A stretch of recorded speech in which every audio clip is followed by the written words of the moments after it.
Hey guys, welcome back to our channel. In this tutorial video, we're going to reveal to you how you can set your Workspace's visibility status on Trello from private to public and vice versa. It is actually super simple and you absolutely don't need any technical skills whatsoever to do this, guys. So let us get started by heading over to Trello, log into your account and select the workspace you would like to set the status of here in the top left corner by selecting it from that list below.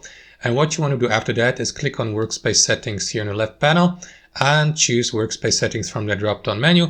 And last but not least, here inside your Workspace Settings, simply change the Workspace visibility here to the right by clicking on Change here. As you can see, this workspace I created for demonstration purposes is currently set on private, but you can set it to public by simply switching from private to public here, and that's basically it, guys. That's how you do it. Now, as you can see, the status or visibility has changed to public, and that's it, guys. That's how you do it. I hope you enjoyed this video, got some value from it, and we'll see you next time on our channel.